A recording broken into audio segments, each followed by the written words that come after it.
దేవుని నామానికి మహిమ కలుగును గాక. మన ప్రభువును రక్షకుడైన యేసుక్రీస్తు వారి నామంలో అందరికీ ఉదయకాల శుభములు తెలియజేయుచున్నాం. ఈరోజు దేవుని వాగ్దానము కీర్తనల గ్రంథము 106వ కీర్తన 12 నుంచి 15 చరణములు. అప్పుడు వారు ఆయన మాటలు నమ్మిరి, ఆయన కీర్తిని గానము చేసిరి. అయినను వారు ఆయన కార్యములను వెంటనే మరిచిపోయిరి, ఆయన ఆలోచన కొరకు కనిపెట్టుకొనకపోయిరి. వారు కోరినది ఆయన వారికిచ్చెను, అయినను వారి ప్రాణములకు ఆయన క్షీణత కలగజేసెను. ఇక్కడ ఇశ్రాయేలీయుల ప్రజలు దేవుని కార్యాలను చూశారు. పరిస్థితులు అనుకూలంగా ఉన్నప్పుడు సహించుకున్నారు.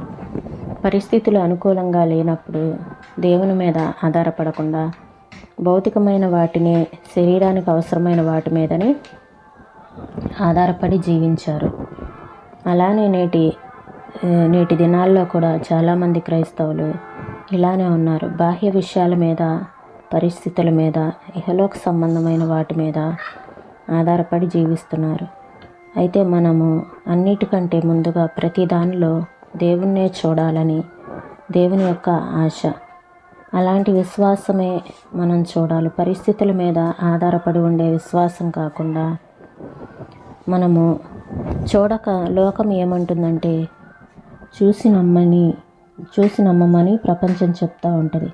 అయితే మనం నమ్మితేనే చూడగలమని దేవుని మాట మనకి చెప్తా ఉంది. అదృశ్యుడిగా నున్న వారిని మోషే చూచినట్లే వ్రాయబడినది. అయితే ఈ వచనములలో ఇశ్రాయేలీయులు చూడని వారిగా కనబడుచున్నారు. పరిస్థితులు అనుకూలంగా ఉన్నప్పుడు సహించిరి.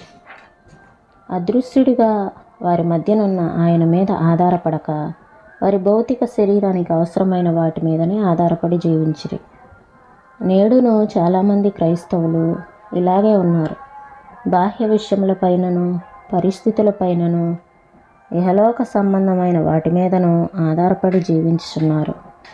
అయితే మనము మరి ఎక్కువగా ప్రతి విషయంలోనూ ఆయననే చూడవలెనని దేవుడు కోరుచున్నాడు. ఆయన వర్తమానము దేనికంటేనూ తక్కువ కాదు. అప్పుడు వారు ఆయన మాటలు నమ్మిరని ఇశ్రాయేలీయులను గూర్చి చదువుచున్నాము. అంతవరకు వారు నమ్మలేదు. ఆయన కార్యము చేయ వరకు ఆయన మాట నమ్మలేదు. ఎర్ర సముద్రం వరకు వచ్చిన తర్వాత కూడా ఆయనను నమ్మలేకపోయిరి. కానీ దానిని 2 పాయలుగా చేసి ఫరో సైన్యములన్నిటినీ పూర్తిగా దానిలో ముంచివేసిన తర్వాతనే వారు దేవుని నమ్మిరి. ఇలాంటి విశ్వాసం వలన వారి బ్రతుకు అవకతవకలుగా ఉండినది. పరిస్థితుల మీద ఆధారపడిన విశ్వాసమే వారిలో ఉండినది. ఇలాంటి విశ్వాసము మనలో ఉండకూడదని దేవుని ఆశ. చూచి నమ్మండని మన చుట్టూ ఉన్న ప్రపంచం చెప్పుచుండెను. కానీ మనము నమ్మిన ఎడల చూడగలమని దేవుడు చెప్పుచున్నాడు. నేను నమ్మని ఎడల విసిగి చూడలేనని దావీదు చెప్పుచున్నాడు. నేను నమ్మినప్పుడే సజీవుల దేశంలో ఆయన మంచితనమును చూతును.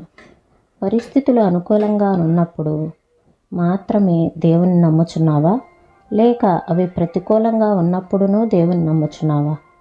మనము చూడని వాటిని నమ్ముటే విశ్వాసము. దాని ప్రతిఫలము మనము నమ్మిన దానిని చూచుటే. ఈ మాటలను ప్రభు మన వినికిడిలో దీవించునుగాక. ప్రార్థన చేసుకుందామండి. స్తోత్రం తండ్రి, పరిశుద్ధుడా, ప్రేమ కలిగిన దేవా, నీకు వందనాలు చెల్లిస్తున్నాం ప్రభా. అయ్యా నాయన, చూచి నమ్మిన వారి కంటే చూడక నమ్మిన వారు ధన్యులు అని మీరు సెలవిచ్చారు ప్రభా. అయ్యా, ప్రపంచము చూసి నమ్మమంటే దేవా మీరు నమ్మిన తర్వాతే చూస్తారు అని మీ మాటలు మాకు తెలియపరుస్తూ ఉన్నాయి ప్రభా. అలాంటి విశ్వాసమును మాకును అనుగ్రహించండి. పరిస్థితులు అనుకూలంగా లేనప్పుడు కూడా మేము నమ్మటానికి మాకు సహాయం చేయండి. మా విశ్వాసము అటు ఇటు ఊగులాడతా దేవ అవకతవకలుగా ఉన్న విశ్వాసాన్ని మాలో తీసివేసి స్థిరమైన విశ్వాసం మాలో ఉంచమని వేడుకొంచున్నాను తండ్రి. అలాంటి విశ్వాసాన్ని మీరు మేము కలిగి ఉండాలని మీరు ఆశపడుతున్నారు. అట్టి కృపను మాకందరికీ దయచేయమని అడుగుచున్నాను ప్రభా. అయ్యా, సజీవుల దేశంలో నా తండ్రి నాయన ప్రభా, మీ యొక్క మంచితనాన్ని చూడగలిగిన కృపను మాకు దయచేయమని వేడుకొంచున్నాను తండ్రి. అది మేము నమ్మినప్పుడే నాయన ప్రభా మీ యొక్క మంచితనాన్ని మేము చూడగలం ప్రభా. అయ్యా సహాయం చేయండి తండ్రి. స్తోత్రములు నాయన. పరిస్థితులు అనుకూలంగా లేనప్పుడు కూడా, ప్రతికూలంగా ఉన్నప్పుడు కూడా నమ్మటానికి మాకు సహాయం చేయమని యేసయ్య నామంలో అడిగి వేడుకొంచున్నాం తండ్రి. ఆమేన్.